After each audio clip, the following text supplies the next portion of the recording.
దేవుని వాక్యాన్ని విందాం. దేవుని యొక్క లేఖన భాగంలో వివాహం గురించి చాలా చక్కటి విషయాలు పరిశుద్ధాత్మ దేవుడు బైబిల్ గ్రంథంలో రాయించాడు. మనందరికీ తెలిసినటువంటి వాక్య భాగము హెబ్రీయులకు రాసిన పత్రిక 13వ అధ్యాయము 4వ వచనం. వివాహం అన్ని విషయాల్లో ఘనమైనది. దేవుడు వివాహాన్ని చాలా ఘనంగా ఎంచుతున్నాడు. అన్ని విషయాల్లో వివాహము ఘనమైనది. Marriage is honourable in all. అవును, ఎందుకు దేవుడు వివాహాన్ని ఘనమైనదిగా ఎంచాడు అని ఆలోచన చేస్తే, దేవు లక్షణాల గురించి ఆలోచన చేస్తున్నప్పుడు ప్రాముఖ్యంగా దేవుడు అనేటువంటి వాడు పరిశుద్ధుడై ఉంటాడు, దేవుడు అనేటువంటి వాడు ప్రేమమై ఉంటాడు. దైవ లక్షణాల గురించి చాలా విషయాలు మనం మాట్లాడుకోవచ్చు, కానీ ఈ రెండింటిని మనం బాగా ఎక్కువ హైలైట్ చేస్తుంటాం. దైవ లక్షణాలు, రెండు ప్రాముఖ్యమైన లక్షణాలు. దేవుడు పరిశుద్ధుడు. అందుని బట్టే పరిశుద్ధ గ్రంథంలో దేవాదేవుడు చెప్పిన మాట, నేను పరిశుద్ధనై ఉన్నాను కనుక మీరు పరిశుద్ధంగా ఉండండి. Since I'm holy I want you to be holy. మనం ఆరాధిస్తుంటే దేవుడు ఆయన అపరిశుద్ధుడు కాదు, మనం ఆరాధిస్తున్నటువంటి దేవుడు పరిశుద్ధుడు. హెబ్రీ గ్రంథకర్త కూడా చెప్తాడు ప్రభు అయిన యేసుక్రీస్తు ప్రభు గురించి, పవిత్రుడు, నిర్దోషి, నిష్కల్మషుడు, పాపుల్లో చేరక ప్రత్యేకమైన వాడు, ఇట్టి ప్రధాన యాజకుడు మనకు సరిపోయిన వాడని.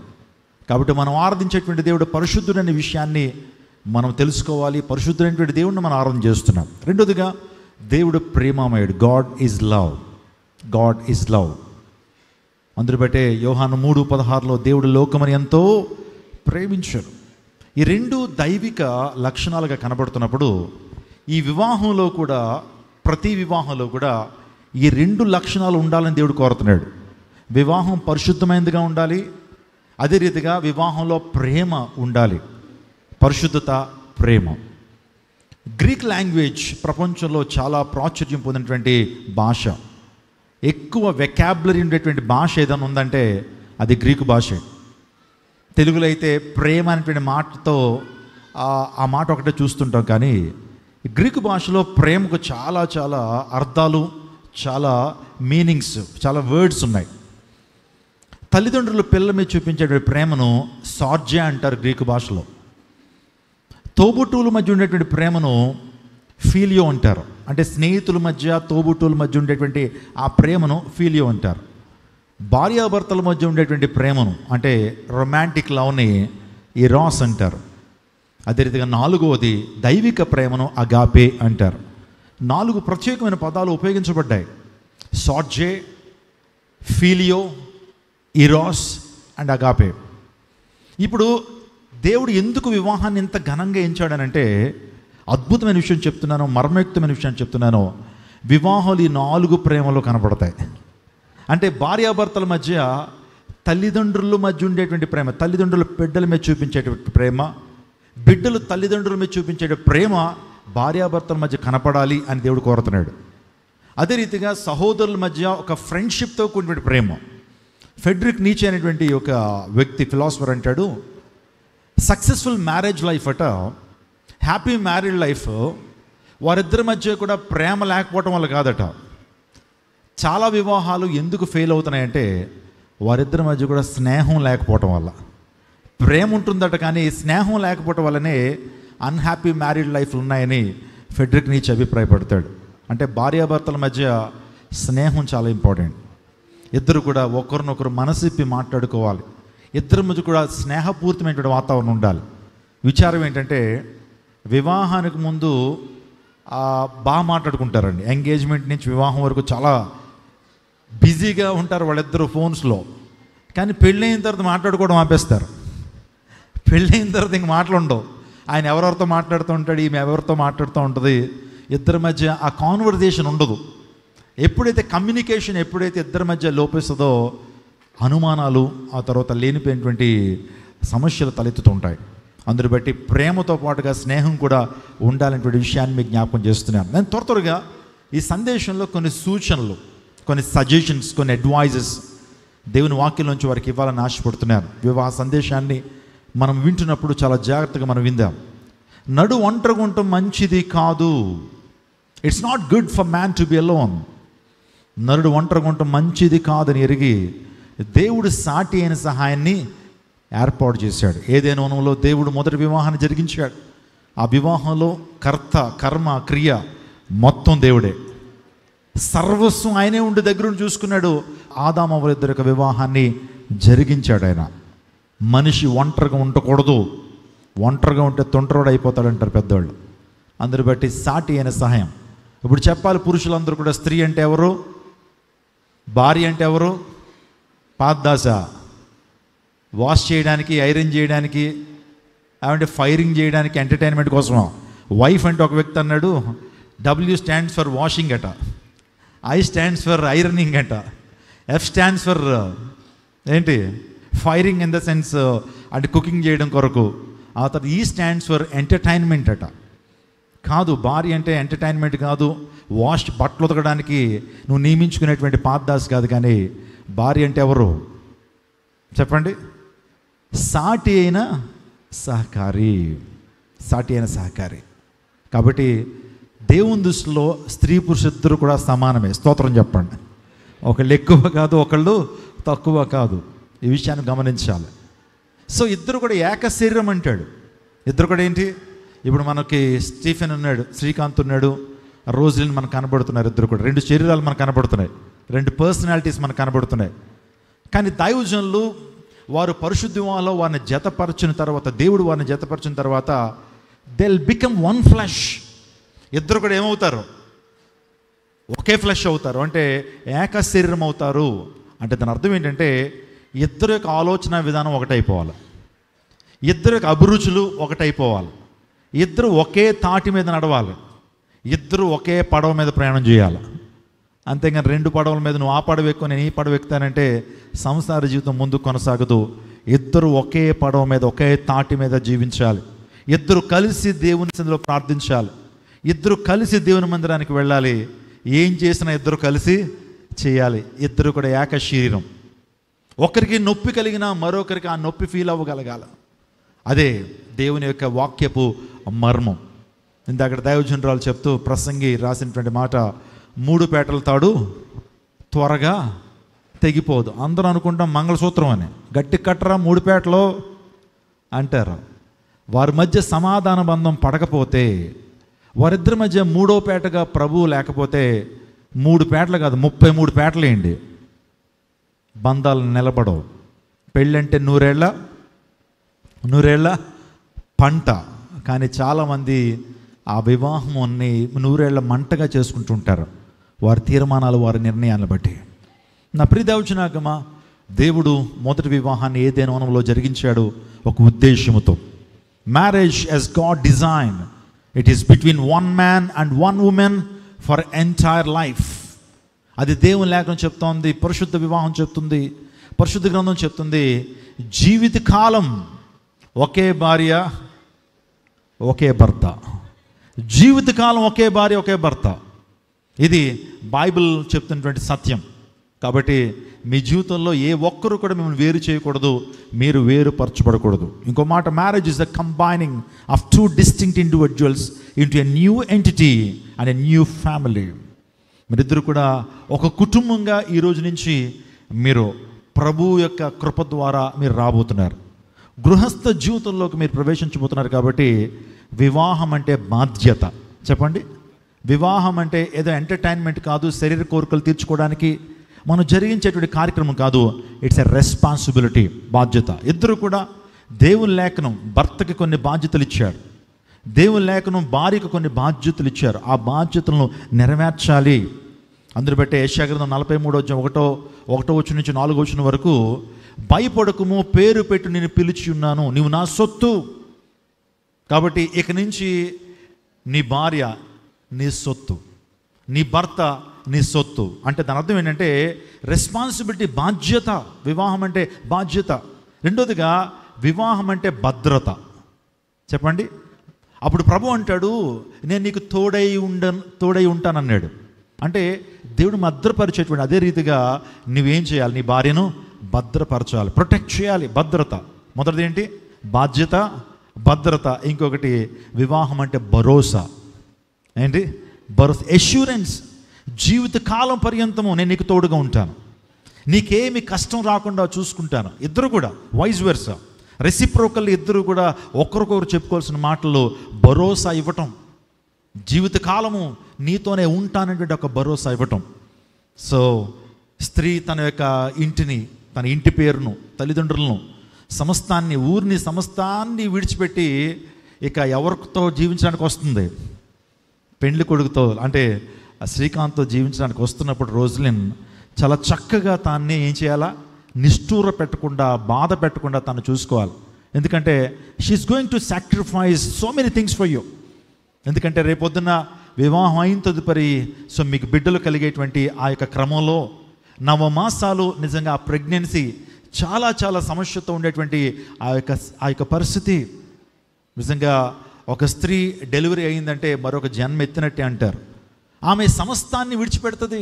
అంటే సమస్తాన్ని త్యజించుకుని దగ్గరికి వచ్చినప్పుడు భార్యను కొట్టడం, భార్యను నిష్ఠూర పెట్టడం చాలా అమానుష్యమైనటువంటి చర్య. చాలామంది భార్యను కొట్టి హీరోలా ఫీల్ అవుతుంటారు.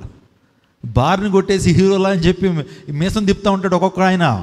భార్యను కొట్టి హీరో అయిపోదాం అనుకునేటువంటి ఆలోచన తప్పది.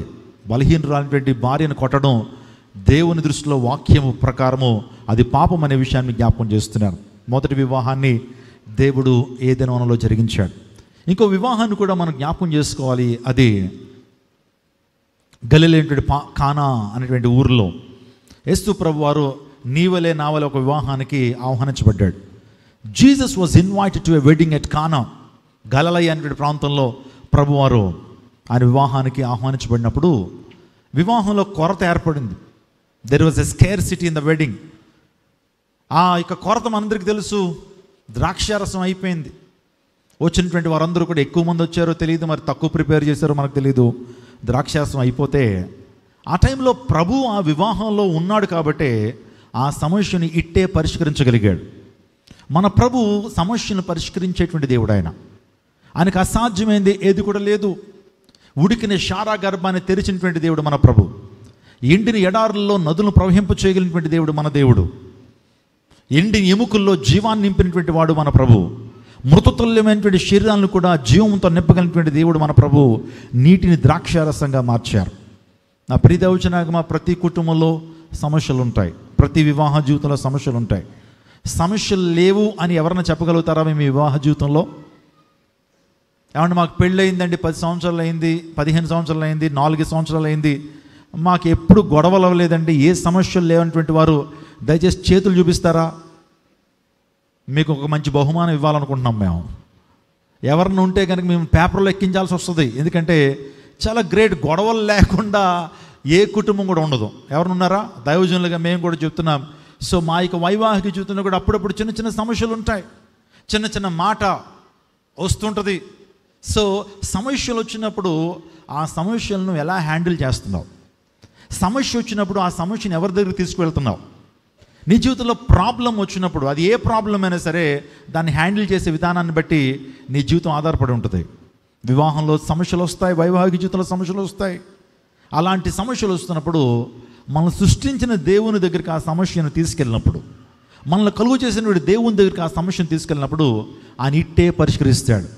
చూడండి, అక్కడ చాలామంది ఉన్నారు వివాహంలో, కానీ ఏ ఒక్కరూ పరిష్కరించలేకపోయారు ఆ సమస్యని. కానీ ప్రభు దగ్గరికి రాగానే ఆయన ఇట్టే పరిష్కరించాడు ఆ సమస్యని. 6 రాతి బాల్లో నీళ్లతో నింపండి అన్నాడు. పరిచారకులు వెళ్ళి 6 రాతి బాణల్లో నీళ్ళతో నింపారు. నింపిన తర్వాత ఇప్పుడు వెళ్ళి తీసుకెళ్ళి పంచిపెట్టండి అన్నాడు. నిజంగా దేవాదేవుడు అద్భుతాన్ని జరిగించేటువంటి దేవుడు. ఆయన is a miracle working God. అందుని బట్టే ఆయన స్థితిని మార్చగలిగినటువంటి దేవుడు. నా జీవితంలో కూడా దేవుడు సమస్యకు పరిష్కారాన్ని ప్రభువు మాత్రమే ఇవ్వగలడు. మా డాడీ ఒక విషయాన్ని చెప్తూ ఉంటారు. అదేంటంటే అమెరికాలో వాస్తవానికి ఒక వివాహం జరిగిందట. ఆ వివాహం జరిగినప్పుడు అమెరికన్ కల్చర్ చెప్తున్నాను చూడండి, ఎందుకు అవి అంత డెవలప్డ్ నేషన్స్గా ఉన్నాయంటే అమెరికాలో కట్నాల వ్యవస్థ లేదండి, కుల వ్యవస్థ లేదు, కట్నాలు లేవు. అందుని బట్టి ఆ దేశాలు శరవేగంతో అభివృద్ధి చెందుతూ ఉన్నాయి. కానీ మన దేశాల్లో మాత్రం కుల వ్యవస్థ ఉంది చూసారా, దాన్నే కుల జబ్బు లేకపోతే కుల గజ్జి అని కూడా పిలవచ్చు. దాని ద్వారా ఎన్ని కుటుంబాలు నాశనం అయిపోతున్నాయి. ఈ రోజున రీసెంట్గా సూర్యాపేట అనేటువంటి ప్రాంతంలో ఏమంటే కుల ప్రసక్తిని బట్టే ఏమండి ఒక అబ్బాయిని చంపేసినటువంటి విషయం మనకు అర్థమవుతూ ఉంది. పరువు హత్యలు అన్నారు, కులానికి సంబంధించిన హత్యలు. కానీ పాశ్చాత్య దేశాల్లో కుల వ్యవస్థలు లేవు, కట్నాల వ్యవస్థలు కూడా లేవు. పెళ్ళయిన తర్వాత మామగారు ఇష్టపడి అల్లుడి గారికి ఏదైనా బహుమానం ఇస్తే తీసుకుంటాడు తప్పించి, నాకు పెళ్ళికి ముందే 20 లక్షలు ఇస్తేనే కానీ నేను పెళ్లి చేసుకోను, లేకపోతే నాకు కారు ఇస్తేనే కానీ నేను ఊరుకోను అన్నట్టు మాట్లాడరు మన దేశంలోనే. అందుని బట్టి మన దేశం అభివృద్ధి పొందకపోవడానికి కొన్ని కారణాలు ఉన్నాయి, అందులో ఈ వ్యవస్థలు. ఎప్పుడైతే ఆ పెండ్లి కొడుకు చక్కటి కారు తన చేతికి వచ్చిందో, పెళ్ళైన జంటకి ఒక మంచి లగ్జరీ కారు, ఒక ప్రీమియం కార్ వారి చేతుల్లోకి వస్తే ఇంట్లో కూర్చుంటారా? ఆ కారు మీద విహరిస్తుంటారు. అమెరికాలో అంటే 50 స్టేట్స్ ఉంటాయి, మనకి భారతదేశంలో 28-29 స్టేట్స్ ఉంటాయి. అమెరికాలో 50 స్టేట్లు ఉంటాయి. ఆ 50 స్టేట్స్ చాలా సుందరంగా ఉంటాయి. వాటన్నింటి కూడా సందర్శిస్తున్నారు, హనీమూన్ అంట్లుగా వెళ్తుంటే ఒకరోజు ఒక సాయంత్రం నడి రోడ్డు మీద, ఒక హైవే మీద, నిర్మానుష్యమైన ప్రాంతంలో ఆ కారు ఆగిపోయేటప్పటికి ఆ పెండ్లి కొడుకు బయటికి దిగాడు. తనకి ఏదన్నా మెకానిజం వచ్చేమో అని చెప్పి బయటికి దిగి బానెట్ లేపి చూస్తున్నాడు, ఇంజన్ చూస్తున్నాడు, కానీ తనకేం అర్థం కావట్లా. ప్రయత్నం చేశాడు, బ్యాటరీ కదిపాడు, లేకపోతే ఆ వైర్లు ఈ వైర్లు మరలా తిరిగి రీకనెక్ట్ చేశాడు, ఆయన కారు స్టార్ట్ అవ్వట్లేదు. చాలాసేపు ప్రయత్నం చేశాడు. ఆ తర్వాత తనకు తెలిసిన మెకానిక్స్కి అందరికీ కాల్ చేసి, ఈ యొక్క నిర్మానుష్యమైన అడవి ప్రాంతంలో నా కారు ఆగిపోయింది రండి అంటే మెకానిక్లు వచ్చారు. వాళ్ళు కూడా ఏం చేయలేకపోతున్నారు. సుమారుగా సాయంకాలం అయిపోతూ ఉంది, చీకటి పడుతూ ఉంది. చాలా డిసప్పాయింట్మెంట్తో ఉన్నారు. లోపల వెండి బంగారం ఉంది, డబ్బు ఉంది, అందమైన భార్య లోపల ఉంది. ఆ టైంలో ఒక వృద్ధుడు, 70-80 సంవత్సరాలు ఉన్నటువంటి వృద్ధుడు ఒక చిన్న కారులో ప్రయాణం చేసుకుంటూ వస్తుంటే అడుగుదామా వద్దని చెప్పి ఆ కార్ని ఆపాడట పెండ్లి కొడుకు. ఆ వృద్ధుడు ఆపాడు, కారు ఆపి, young man, what can I do for you, what you want me to do, ఏం చేయాలి నువ్వు కోరుతున్నావు, నేను నీకేం చేయగలనంటే, సార్ కార్ పాడైపోయింది సార్, మార్నింగ్ నుంచి రిపేర్ అవ్వట్లేదు, మీకు ఏదైనా తెలిస్తే నా కార్ని రిపేర్ చేయండి అని అంటే చాలా కాన్ఫిడెంట్గా బయటికి వచ్చాడట. వచ్చి కార్ బానెట్ పైకి లేపి 5 minutes రిపేర్ చేశాడటండి. అతను ఏదో చూశాడు, ఇంజిన్ చూశాడు, వైర్లు కదిపాడు, ఇప్పుడు వెళ్ళి స్టార్ట్ చేయన్నాడట. చాలా అనుమానంతో వెళ్ళిన కార్ స్టార్ట్ చేశాడు యవనస్తుడు, పెళ్లి కొడుకు. కారు అనూహ్యమైనటువంటి రీతిలో సర్ప్రైజింగ్లీ కార్ స్టార్ట్ అయిపోయింది. స్టార్ట్ అయ్యేటప్పటికి చాలా ఎగ్జైట్ అవుతున్నాడు పెళ్లి కొడుకు. సుమారుగా 7-8 మంది మెకానిక్లు నా కార్ని రిపేర్ చేశారు, కానీ వారి వల్ల కాలేదు. నేనేదో ప్రయత్నం చేశాను, నా వల్ల కాలేదు. కానీ ఈ వృద్ధుడు 80 సంవత్సరాల వృద్ధుడు చూడడానికి చాలా, ఒక రకంగా చెప్పాలంటే ఏం చేయగలుగుతాడు అనుకున్నాను. కానీ ఈ వ్యక్తి ఎలా కార్ని రిపేర్ చేయగలిగాడు, ఈయన సామాన్యమైనటువంటి వ్యక్తి అయితే అయి ఉండడు అని చెప్పి, సార్ మీరు ఎవరు సార్, మీరు ఎలా చేయగలిగారండి, how is it possible for you అన్నప్పుడు ఆయన గ్రీజ్ తుడుచుకుంటూ ఒక మాట అన్నాడట, ఈ కారును తయారు చేసింది నేనే అన్నాడట. ఈ కారును తయారు చేసింది నేనే అనగానే చాలా ఆశ్చర్యపడ్డట. ఇంకో మాట అన్నాడట, ఈ కారును నేను గనక రిపేర్ చేయలేకపోతే ఈ ప్రపంచంలో ఏ వ్యక్తి కూడా రిపేర్ చేయలేడు. అది నేను తయారు చేశాను కాబట్టి ఆ ఇంజిన్ గురించి in and outs, pros and cones అన్నీ నాకు తెలుస్తాయి. దాని వీక్నెస్ ఏంటో, దాని స్ట్రెంగ్త్ ఏంటో, దాని ఆపర్చునిటీస్ ఏంటో, దాని థ్రెట్స్ ఏంటో అన్నీ నాకు తెలుస్తాయి. అందుని బట్టి నేను ఒకవేళ ఈ కార్ని రిపేర్ చేయలేకపోతే ఈ భూ ప్రపంచం మీద ఎవడు ఈ కార్ని రిపేర్ చేయలేడని చెప్పి, ఎప్పుడైనా డెట్రాయిట్ వస్తే నన్ను కలువయ్యా అని చెప్పి తన యొక్క వాలెట్లోంచి కార్డు తన చేతిలో పెట్టాడట. యవనస్తుడు ఇలా చూసేటప్పటికి అందులో ఆ కార్డ్ మీద ఏముందంటే, so is none other than Henry Ford. మీకు అందరికీ ఫోర్డ్ కంపెనీ కార్స్ తెలుసు. అమెరికాలో డెట్రాయిట్లో ఫోర్డ్ కంపెనీ ఆ యొక్క సంస్థ ఉంటుంది, అక్కడే స్టార్ట్ అయింది ఫోర్డ్ కంపెనీ. ఆ ఫోర్డ్ కంపెనీ ఇంజిన్ తయారు చేసింది హెన్రీ ఫోర్డ్ అనేటువంటి వ్యక్తి. ఆ వ్యక్తి ఆ ఇంజిన్ తయారు చేశాడు కాబట్టి ఆ ఇంజిన్ని, కార్ని రిపేర్ చేయగలిగాడు. What I'm trying to say my dear church in the special morning, మీ జీవితంలో సమస్యలు రావచ్చు. ఆ వివాహ సంబంధమైన సమస్యలు, మ్యారిటల్ ప్రాబ్లమ్స్ మీ జీవితంలో రావచ్చు, మీ జీవితంలో ఫిజికల్ ప్రాబ్లమ్స్ రావచ్చు, ఎమోషనల్ ప్రాబ్లమ్స్ నీ జీవితంలో రావచ్చు, స్పిరిచువల్ ప్రాబ్లమ్స్ నీ జీవితంలో రావచ్చు. ఏ సమస్య అయినా సరే నిన్ను నన్ను కలుగు చేసినటువంటి వాడు మన పరమ కుమ్మరి అయినటువంటి యేసుక్రీస్తు ప్రభువారు. స్తోత్రం చెప్పండి. నిజం చెప్తున్నానండి, మీ జీవితంలో సమస్య వచ్చినప్పుడు మీరు లాయర్ దగ్గరికి వెళ్ళడం కంటే, ఒక జ్యుడిషియల్ పర్సన్ని మీరు రీచ్ అవ్వడం కంటే, అప్రోచ్ అవ్వడం కంటే ప్రభువుని రీచ్ అవ్వండి. దేవుడు ఖచ్చితంగా మీ జీవితంలో సమస్యలకు పరిష్కారం ఇస్తాడు. నేను మా చర్చ్లో చాలామంది పోస్ట్ మ్యాటల్ కౌన్సిలింగ్ కోసం వస్తుంటారు. వచ్చి అంటారు, ఇంకా ఈమెతో నాకు పడదండి, ఈమెతో అవ్వదండి, నేను విడాకుల దాకా వెళ్ళిపోతాను. కానీ ఎప్పుడైతే దేవుని వాక్యాన్ని ఎప్పుడైతే వారికి దేవుని వాక్యం నుంచి వాక్యాన్ని బోధించి ప్రార్థనలో వారు నడిపినప్పుడు వారు కట్టబడిన కుటుంబాలు అనేకమైన ఉన్నాయి. స్తోత్రం చెప్పండి. ఈరోజు దేవుని వాక్యము నిజంగా మనుషు హృదయాన్ని కడుతుంది, మనిషి యొక్క జీవితాన్ని స్థిరపరుస్తుంది. నేను ఒక మాట చెప్పడానికి ఇష్టపడుతున్నాను. వివాహము ప్రాముఖ్యత, వివాహము దేని మీద వివాహం జరపబడాలి? ఆచారాలు, సాంప్రదాయాలు, కట్టుబాట్లా, లేకపోతే వారు కట్టేటువంటి మంగళసూత్రాలా, వారు తొడిగించుకునేటువంటి ఆ ఉంగరాలా? కాదు. వీరికి వివాహము వాక్యం మీద కట్టబడాలి. అసలు వివాహం అంటే అర్థం ఏంటి? ఒక దైవజనుడు అన్నాడు, వివాహానికి ఒక మంచి అబ్రివేషన్ ఇచ్చాడు. వి అంటే విడివిడిగా, వా అంటే వాక్యము, హత్తుకునేటట్టు ముడివేయటే వివాహం అన్నాడు. మీకు అర్థమైంది నిర్వచనం? వి అంటే విడివిడిగా ఉన్నవారు, వా అంటే వాక్యము చేత, హా అంటే హత్తుకునేటట్లు ముడివేయటే వివాహం. కాబట్టి వారిద్దరి మధ్య కూడా వాక్యమే చాలా ప్రాముఖ్యమైనదనే విషయాన్ని మీకు జ్ఞాపకం చేస్తున్నాను. నా ప్రియమైన ముగింపులోకి వస్తున్నాను. మొదటి వివాహం ఏదైనా వనంలో జరిగింది. దేవుడు మొదటి వివాహాన్ని జరిగించారు. రెండో వివాహము ఆయన కానా పెండ్లి విందులో సమస్యను పరిష్కరించాడు. ఆయన ఆ వివాహంలో లేకపోతే ఆ సమస్య పరిష్కరించబడేది కాదు. మీ జీవితంలో కూడా సమస్యలు వచ్చినప్పుడు ప్రభు దగ్గరికి రండి. అది ఏ సమస్య అయినా సరే, మీ జీవితంలో ఏ సమస్య అయినా సరే, ప్రభు మీ జీవితాన్ని ఆయన రుచికరంగా, మీ జీవితాన్ని వాసనభరితంగా, మీ జీవితాన్ని విలువ కలిగిన దానిగా ప్రభు మార్చగలడు. నీటికి రంగు, రుచి, వాసన, విలువ ఉండదు. కానీ ప్రభువైన యేసుక్రీస్తు ప్రభువారు అదే నీటిని రంగు కలిగిన, వాసన కలిగిన, రుచి కలిగిన, విలువ కలిగినటువంటి ద్రాక్షారసంగా మార్చాడు. స్తోత్రం చెప్పండి. హల్లెలూయా. ఒకప్పుడు నా జీవితం బ్లాక్ అండ్ వైటే, కలర్ లేదు, నిరాశ, నిస్పృహ, ఎందుకు ఈ జీవితం అనిపించేది. కానీ ఎప్పుడైతే యేసయ్య నా జీవితంలోకి ఆహ్వానించానో, నా జీవితాన్ని he made my life as colourful, నా జీవితాన్ని ఆయన కలర్ఫుల్గా చేశాడు. ఇక్కడ చాలామంది సాక్ష్యాలు చెప్పగలరు. ఒకప్పుడు మా జీవితాలు భ్రష్టం, ఒకప్పుడు మా జీవితాలు ఏ విధమైన రంగులు లేవు, కానీ యేసయ్య మా జీవితానికి రంగునద్దాడు. ఒకప్పుడు మన జీవితానికి విలువ లేదు, ఎవరు గౌరవించేవారు కాదు, మనకు మనమే గౌరవంతో బ్రతికేటువంటి వారం కాదు. ఎప్పుడైతే యేసయ్యను హృదయంలో చేర్చుకుంటామో ఒక మనిషి విలువ కలిగినటువంటి వ్యక్తిగా మారతాడు. అలనాడు యేసయ్యను మోసిన గాడిద తన జీవితంలో ఎంతో విలువను పొందుకుంది. యేసయ్యను మోసేటువంటి వ్యక్తులుగా మనం ఉంటే మనకు కూడా విలువ వస్తుంది. స్తోత్రం చెప్పండి. హల్లెలూయా. ఇంకా చివరి వివాహం గురించి చెప్తాను. అదేంటంటే ప్రకటన గ్రంథంలో 19వ అధ్యాయంలో గొర్రెపిల్ల వివాహ మహోత్సవం. మన భారతదేశంలో ఒక ఫోర్ టెల్లర్ అంటే భవిష్యత్తు గురించి చెప్పేటువంటి ఒక వ్యక్తి ఉన్నాడండి. ఆ వ్యక్తిని పోతులూరి వీరబ్రహ్మేంద్ర స్వామి అని పిలుస్తారు. ఈ రోజున చాలామంది ఫోర్ టెల్లర్స్ బయలుదేరుతూ ఉన్నారు. నోస్ట్రడామస్ అంటే వ్యక్తి, ఆ వ్యక్తి అంత్యకాలంలో జరిగేటువంటి సూచనల గురించి ముందే చెప్పాడు. ఇప్పుడు జరుగుతున్నటువంటి ఈ యొక్క ప్రకృతి వైపరీత్యాల గురించి నోస్ట్రడామస్ అనే వ్యక్తి చెప్పాడని చాలామంది చెప్తుంటారు. రీసెంట్గా ఇంకొక ఆవిడ వెలుగులోకి వచ్చింది.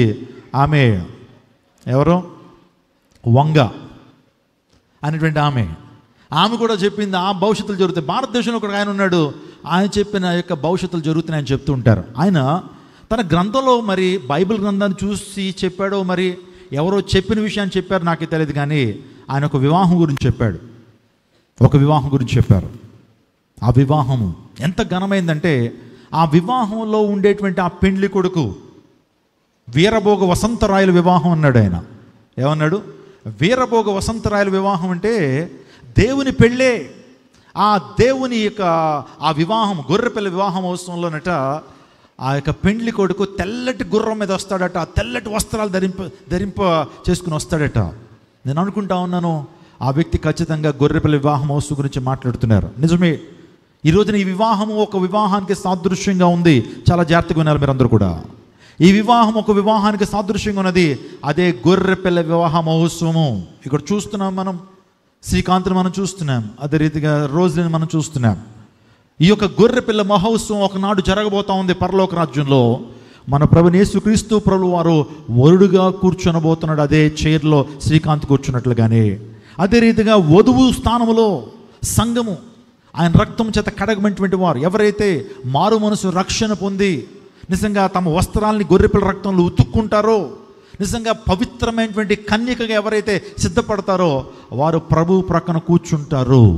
ఒకవేళ ఆయన ప్రక్కన గొర్రెపిల్ల మహోత్సవంలో నువ్వు నేను కూర్చోకపోతే మనం కూర్చోనేటువంటిది మనం కాలేది నిత్య నరకాగ్ని గుండమే. వీరి వివాహం జరుగుతుంది చక్కగా. వివాహానికి ముందు 2 కార్యక్రమాలు జరుగుతాయి. ఒకటి నిశ్చితార్థము, రెండోది ఏంటి? ప్రధానం. దేవుడు అనాదికాల సంకల్పం ఉందే, అనాదికాల సంకల్పమే ద్వారా ఎప్పుడో జగత్తు పునాది వేయబడి క్రితమే క్రీస్తుతో మనకి ఏం జరిగింది? నిశ్చితార్థం జరిగింది. స్తోత్రం చెప్పండి. వింటున్నారు అందరూ సరిగ్గా? నిశ్చితార్థం జరిగింది. మరి ప్రధానం ఎప్పుడు జరిగింది అని అంటారా? 2000 సంవత్సరాల క్రితం మన ప్రభువైన యేసుక్రీస్తు ప్రభువు ఈ లోకానికి వచ్చి ఆయన మనందరి పాపాల నిమిత్తము, పాప ప్రాయశ్చిత్తము కొరకు ఆకాశానికి భూమికి మధ్యన వేలాడుతూ ఆయన మనందరి కొరకు బలి అయ్యాడే, అదే ప్రధానం. ఇంకా వివాహం అయితే ఇంకా జరగలేదు. గొర్రెపిల్ల వివాహ మహోత్సవం జరగబోతూ ఉంది. ఆ గొర్రెపిల్ల వివాహ మహోత్సవంలో మనం ఆయన ప్రక్కన కూర్చుండాలంటే ఆయనతో మనకు ప్రధానం జరగాలి, నిశ్చితార్థం జరగాలి. ఒకవేళ 2 జరగకపోతే నీకు ఆయనతో పెళ్ళి ఉండదు. ఒకవేళ ఆయనతో పెళ్లి జరగకపోతే నరకంలో కుందు ఉంటుంది సాతానుగాడితో. ఇది దేవుని సువార్త, బైబిల్ గ్రంథం చెప్తున్నటువంటి విషయం. నా సందేశాన్ని ముగింపులోకి వస్తున్నాను. నా ప్రియదేవచనాగమ, మొదటి వివాహము ఏదెనోలో జరిగింది. 2వ వివాహము కానా అనేటువంటి ఊరిలో జరిగింది. 3వ వివాహం జరగబోతా ఉంది, అదే గొర్రెపిల్ల వివాహ మహోత్సవం. మనందరూ ఇంత భక్తి చేస్తుంది ఎందుకో తెలుసా? ప్రతి ఆదివారం మందిరానికి వెళ్తూ, దేవుని ఆరాధన చేస్తూ, సువార్త సభలకు వెళ్తూ, పాటలు పాడుతూ, ఆరాధనలో పాల్గొంటూ, దేవుని వాక్యాన్ని వింటూ మనం భక్తి జీవితాన్ని ఎందుకు కొనసాగిస్తున్నామో తెలుసా? ప్రభు అయిన యేసుక్రీస్తు ప్రభుతో వధువు సంఘంగా కూర్చోవడం కొరకే. విషయాన్ని గమనించాలి. ఇంకా ఎవరైతే రక్షణ పొందలేదో, ఇంకెవరైతే మారు మనసు పొందలేదో, ఇంకెవరైతే క్రీస్తుతో నిశ్చితార్థం చేయబడలేదో, ఇదే మిక్కిలి అనుకూలమైన సమయం. పెళ్లిలో రక్షణ ప్రసంగం ఏంటండి? పెళ్లిలో రక్షణ గురించిన వర్తమానం ఏంటి అంటారా? పెళ్ళి అనేటువంటిదే రక్షణ గురించి చెప్పాల్సిన వర్తమానం ఇక్కడే చెప్పాలా. కాబట్టి మీరు ఇంకా ప్రభుతో ఎంగేజ్ చేయబడకపోతే మీరు యేసయ్యతో ఎంగేజ్ చేయబడండి. ఇదే మిక్కిలి అనుకూలమైన సమయం, ఇదే రక్షణ దినం. నా సందేశంలో చివరి భాగం అదేంటంటే, వీరిద్దరిని ఒక్కసారి జ్ఞాపకం చేసుకోవాలని ఆశపడుతున్నారు. ప్రతి ఆదివారం కూడా వీరు క్రైస్ట్ టెంపుల్కి వస్తున్నారు, దేవుని వాక్యం ఎదుగుతున్నారు. నేను మీకు ఇచ్చేటువంటి 5 సూచనలు వీరికి మాత్రమే కాదు, మీ వైవాహిక జీవితాలు, మీ వివాహ జీవితాలు ఆనందంగా ఉండాలి అంటే, మీ యొక్క పెళ్ళిళ్ళు 100 ఏళ్ల పంటగా ఉండాలంటే దేవుని వాక్యం నుంచి 5 సూచనలు చెప్తాను. మీరు కూడా పాటించండి, మీరు కూడా నిజమైనటువంటి ఆశీర్వాదం పొందుతారు. 1, మీ ఇద్దరి మధ్య మిక్కుటమైన ప్రేమ ఉండాలా. ప్రేమ అంటే బహుమానాలు ఇచ్చి పుచ్చుకోవడం కాదు. ప్రేమ అంటే బర్త్డేలకి happy birthday dear, happy birthday my sweetheart అని చెప్పుకోవడం కాదు. ఒకరి అభిప్రాయాలు మరొకళ్ళు ఏం చేసుకోవటం? గౌరవించాలి. ఒకరి కుటుంబాన్ని మరొకళ్ళు ప్రేమించటం. నీ భార్యను ప్రేమిస్తున్నావు అని చెప్తూ నీవు వారి కుటుంబాన్ని కూడా నువ్వు ప్రేమించాలి. తన సొంత అన్నదమ్ముల్ని, తోబుట్టువుల్ని, తన బంధువులందరినీ కూడా నువ్వేం చేయాలా? ప్రేమించాలి. నాకు మీ వాళ్ళు ఎవరు ఇష్టం ఉండదో, నువ్వే నాకు ఇష్టం అంటే అది నిజమైన ప్రేమ కాదు. Are you getting this? అమ్మ నువ్వు కూడా రేపొద్దున వివాహం అయిన తర్వాత మొత్తం ఎంటైర్ ఫ్యామిలీని, తన తల్లిని, తన తోబుట్టువుల్ని, సమస్తాన్ని ప్రేమించాలా. ప్రేమ అంటే ఒకరి అభిప్రాయాన్ని మరొకళ్ళు ఏం చేసుకోవటం? గౌరవించుకోవటం. ఇద్దరి మధ్య ప్రేమ ఎలా ఉండాలా? దేవుడు ప్రభువైన యేసు ప్రభువు సంఘాన్ని ఏ విధంగా ప్రేమించాడు? తన ప్రాణం ఇచ్చినట్టుగా ప్రేమించాడు ప్రభు. అందుని బట్టి నీ భార్యను నువ్వు ఎలా ప్రేమించాలి? ప్రాణం ఇచ్చినట్టుగా ప్రేమించాలి. Are you getting this? అది మొదటి సూచన. రెండోది, మీ ఇద్దరికి కూడా కంటెంట్మెంట్ ఉండాలి. ఏముండాలా? కంటెంట్మెంట్ అంటే మీ ఇద్దరు కూడా సంతృప్తికరమైన జీవితం, కంటెంట్మెంట్ కలిగి ఉండాలి, సాటిస్ఫాక్షన్ కలిగి ఉండాలి. సో వివాహం అయిన తదుపరి అలా రోడ్డు మీదకి వెళ్తున్నప్పుడు మీ ఇంటి ముందు ఆయన పెద్ద కారు వేసుకెళ్తూ ఉంటాడు. వెళ్తూ ఉన్నప్పుడు అమ్మ నువ్వు వెంటనే ఆ కారుని చూసి వ్యసనపడి మనకెప్పుడు కొంటారని అనకూడదు. నీకున్న జీవితాన్ని బట్టి సంతృప్తి పడాలి. నీకు దేవుడిచ్చినటువంటి జీవిత భాగస్వామి నిమిత్తం సంతృప్తి పడాలి. నీ దేవుడికి ఇచ్చినటువంటి భార్య విషయంలో సంతృప్తిని కలిగి ఉండాలి. మరి ఇంకా ఏ స్త్రీ కూడా నీకు అందంగా కనిపించడానికి వీల్లేదు. ఏ పురుషుడు కూడా నీకు గాడ్జెస్గా కనిపించడానికి వీల్లేదు. అర్థమవుతుందా? లైఫ్ టైంలో నీ భర్తే ప్రపంచంలో అతి సుందరమైనటువంటి వ్యక్తి అయి ఉండాలా. నీ భార్య ఈ ప్రపంచంలో ఏంజలినా జూలియా కంటే నీ భార్య అందంగా కనిపించాలి. ఈ రకమైన సంతృప్తిని కలిగి జీవించాలి. ఇంకెప్పుడూ కూడా నీ భార్య నిష్ఠూరు పెట్టకూడదు. నువ్వు దొరకకపోతే నాకు చాలామంది దొరికేవాళ్ళు, చాలా మ్యాచ్లు వచ్చినాయి అని ఇంకెప్పుడు మాట్లాడడానికి వీల్లేదు. జీవితకాలం మీరందరూ కూడా సంతృప్తితో బ్రతకాలి. సంతృప్తికరమైనటువంటి జీవితానికి సంతుష్టి సహితమైన దైవభక్తి గొప్ప లాభసాధకం. ఎన్నైనాయి? 2 అయినాయి. 3వది, మీ ఇద్దరి మధ్య కూడా విశ్వసనీయత ఉండాలి. ఫెయిత్ఫుల్నెస్. చెప్పండి, ఫెయిత్ఫుల్నెస్, నమ్మకత్వం. ఇంకా నీ భార్య గురించి రేపొద్దున ఎవరో వచ్చి నీ భార్య పలానా వారితో మాట్లాడుతుంది అనగానే నువ్వు ఎమోషనలైజ్ అయిపోయి నీ భార్యను తిట్టడం ఇది చేయకూడదు. నీ భార్యను నమ్మాల్సిందే. ఎవరు ఎన్ని మాటలు చెప్తున్నా సరే నా భార్య ఏంటో నాకు తెలుసండి అని చెప్పి అంత నమ్మకత్వాన్ని పెంచుకోవాలి. ఇద్దరు కూడా నమ్మకత్వాన్ని కలిగి ఉండాలి. ఎప్పుడు కూడా మీకు విరుద్ధంగా ఏ లస్ట్ఫుల్ టాక్ కానీ ఎవరితో చేయడానికి వీల్లేదు. లస్ట్ఫుల్ సైట్ కానీ ఎవరితో కలిగి ఉండడానికి లేదు. శ్రీకాంత్, ఇద్దరు కూడా నమ్మకత్వాన్ని కలిగి ఉండాలి. నమ్మకత్వాన్ని కలిగి ఉండాలి. 3 అయినాయి. 4వదిగా మీ ఇద్దరి మధ్య ట్రాన్స్పరెన్సీ ఉండాలి. ఏముండాలా? తెలుగులో ఏమంటారంటే పారదర్శకత అంటారు. అంటే ఇద్దరి మధ్య కూడా రహస్యాలు ఉండటానికి వీల్లేదు. కొన్ని సందర్భాల్లో కుటుంబాల్లో జరిగేది ఏంటో చెప్పమంటారా? భర్త తరపు వాళ్ళు వచ్చారనుకోండి, భర్త తెలియకుండా వాళ్ళ తరపు వాళ్ళకి, ఆ అమ్మకి చెల్లెలకి వెళ్ళిపోతున్నప్పుడు డబ్బులు ఇస్తాడు. ఎవరికి చెప్పడు? భార్యకి చెప్పడు. అలా చెప్పకపోవడం రేపొద్దున ఖచ్చితంగా నీ భార్యకి తెలుస్తుంది. అప్పుడు లేనిపోయిన గొడవలు. అందుని బట్టి ఇద్దరి మధ్య కూడా రహస్యాలు ఉండటానికి వీల్లేదు. మొన్న ఒక ఫ్యామిలీని కౌన్సిలింగ్ చేస్తుంటే చాలా విచారం అండి. భార్య మొబైల్ కొన్న పాస్వర్డ్ పెట్టుకుందట, భర్తకు చెప్పదంట. ఆవిడ పర్సనల్స్ ఆవిడ. ఎవరిని ఉంటే చాలా విచారం అండి. ఇక్కడ నా భార్య ఉంది, నా యొక్క పాస్వర్డ్ కానివ్వండి, నా యొక్క ఫోన్, లేకపోతే ఫోన్లో ఉన్నటువంటి ఇప్పుడు నేను పాస్వర్డ్సే పెట్టను, లేకపోతే నా యొక్క డెబిట్ కార్డ్స్, క్రెడిట్ కార్డ్స్ పాస్వర్డ్లు అన్నీ తనకు తెలుసు. ఏ విధమైనటువంటి ఏమి లేవు, రహస్యాలు ఉండకూడదు. ఉన్నాయంటే లేనిపోయిన సమస్యలు. అందులో transparency is quite important the wedding life. ట్రాన్స్పరెన్సీని మెయింటైన్ చేయాలి, పారదర్శకత మెయింటైన్ చేయాలి. ఎన్నైనాయి శ్రీకాంత్? 4 అయినాయి. 5వది, మీరిద్దరు కూడా క్వాలిటీ టైం స్పెండ్ చేయాలి. నువ్వు ఎంత రైల్వేస్లో ఎంత ఊర్లు తిరిగేసినా, రేపొద్దున ఢిల్లీ వెళ్ళిపోయి ఇటు హౌరా ఇటు ఢిల్లీ ఇటు ఎక్కడికెక్కడికి వెళ్ళిపోయినా సరే నీ భార్యకు ఇవ్వాల్సిన టైం నువ్వు ఇచ్చేయాలా. నీ భార్యకు ఇవ్వాల్సిన టైము ఇచ్చేయాలంతే. 1 గంట ఇస్తావో 2 గంటలు ఇస్తావో ఆ టైం ఇచ్చేయాలి. ఇద్దరు కూడా unit spend quality time with each other. ఓకేనా? 5 అయినాయి. 6వది చెప్తున్నాను. అదేంటంటే ఇద్దరు కలిసి దేవుని సన్నిధికి వెళ్ళాలి. ఇద్దరు కలిసి ప్రార్థన చేయాలి. ఒకళ్ళట 1000 మందిని తరుముతానట, ఇద్దరు ఎంతమంది తరుముతారట? 10,000 మంది. ఓకే, 2000. బైబిల్ గ్రంథం ఏం చెప్తుంది? ఒకళ్ళు 1000 మందిని తరిమితే ఇద్దరు ఎంతమంది తరుముతారు? ఎంతమంది? 10,000 మంది. ఏంటంటే ఈ రేషియో ఏంటి? ఒకళ్ళు 1000 అయితే ఇద్దరు ఎంతమంది? 2000 కదా, అది లెక్క. కానీ ఇద్దరు కలిసినప్పుడు, ఇద్దరు కలిసి సేవ చేస్తున్నప్పుడు, సూర్య చూస్తున్నాడు, నా వైపు చూస్తున్నాడు, రేపు పొద్దున పెళ్ళి అవ్వబోతుంది, ఇద్దరు కలిసి పాటలు పాడితే 10 మందిని తరమాలి. స్తోత్రం చెప్పండి. ఆమేన్. అంటే ఇద్దరు కలిసినప్పుడు, ఇక్కడ ఇద్దరు చూస్తున్నాం మనం, ఇక్కడ ఇద్దరు ప్రిసైడింగ్ కిరణ్, ఆ తర్వాత ఇద్దరు కూడా వాళ్ళిద్దరు కలిసి పరిచయం చేస్తున్నారు. ఆ తర్వాత జాన్ వెస్లీ గారు, మా అన్న, సో మా వదిన, వీళ్ళందరూ కూడా కలిసి ఇద్దరు కలిసి పరిగెడుతున్నప్పుడు ఎక్కువ మందిని ఏం చేయగలుగుతారు? దేవుని కోసం సంపాదించగలుగుతారు. స్తోత్రం చెప్పండి. అది అందరిని బట్టి ఇద్దరు కూడా, మీరు శ్రీకాంత్ నా వైపు చోట్ల, ఇద్దరు కూడా ఏం చేయాలా? ఇద్దరు కూడా ప్రార్థనా సమయాన్ని గడపాలి. So I'm concluding my message. So ఇంతకంటే ఎక్కువ నేను చెప్పకూడదు. వెస్లీ అన్న కూడా కొన్ని విషయాలు చెప్తారు. అందుని బట్టి ఈ వాక్య సందేశం ద్వారా మీరందరూ దీవెన పొందారని నమ్ముతున్నాను.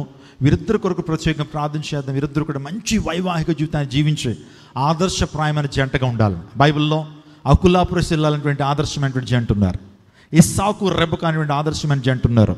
అబ్రహాము సారా ఆదర్శం. మీరు కూడా ఆదర్శ జంటగా ఉండాలని, సో వేవేలకి తల్లి వగుదువు గాక అనే వాగ్దానం రోజుల జీవితంలో 100 ఫలం పొందుగాక అనే వాగ్దానము నీ జీవితంలో నెరవేర్చబడును గాక. విజయవాడ క్రైస్ట్ టెంపుల్ నుంచి, మా పరిచర్ల నుంచి, కుటుంబం నుంచి ప్రత్యేకమైన శుభాకాంక్షలు తెలియజేస్తూ ఈ మాటలు ముగిస్తున్నాను. God bless you.